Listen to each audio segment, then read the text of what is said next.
Get ready for the dictation. Dictation will start in 5 seconds.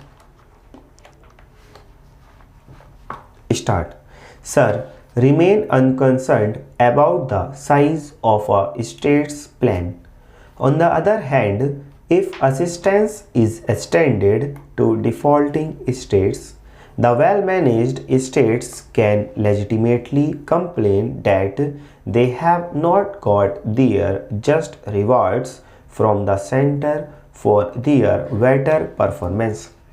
For those states which have managed their finances well, I am working out a suitable scheme to provide some additional assistance to them in 1984-85. This is only just and appropriate.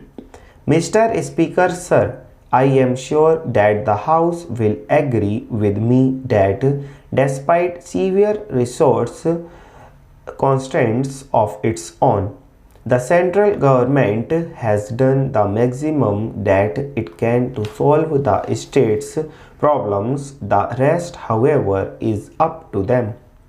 In the last 4 years, the present government introduced a number of schemes for the benefit of the weaker sections of the society, particularly in the rural areas.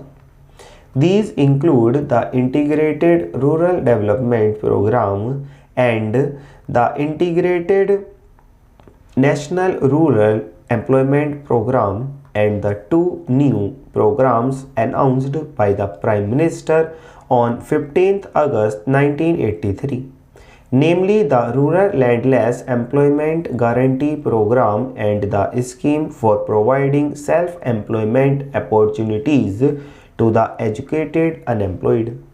Each of these programs is designed to create opportunities for employment and income generation for particular target groups while also creating productive assets. Finally, I should mention that the incentive schemes for better performance in selected areas initiated in 1983-84 will continue in 1984-85 also. As the House is aware, these schemes are designed to improve the functioning of the electricity boards and provide further impetus to the programs for small and marginal farmers, rural water supply schemes, environmental improvement in urban slums, construction of field channels in command area, and elementary education for girls. A slump provision of rupees 200 crores is being made for this purpose.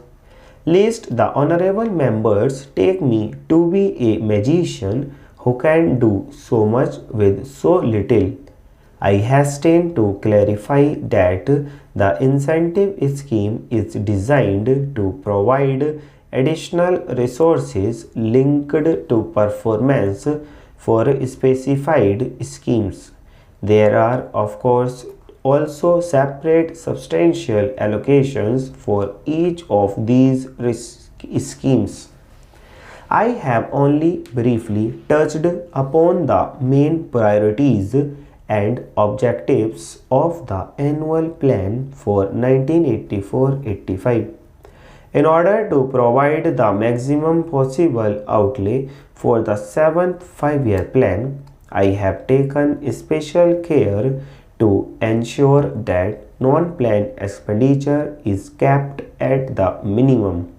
However, certain increases in this expenditure are necessary and unavoidable. Full stop.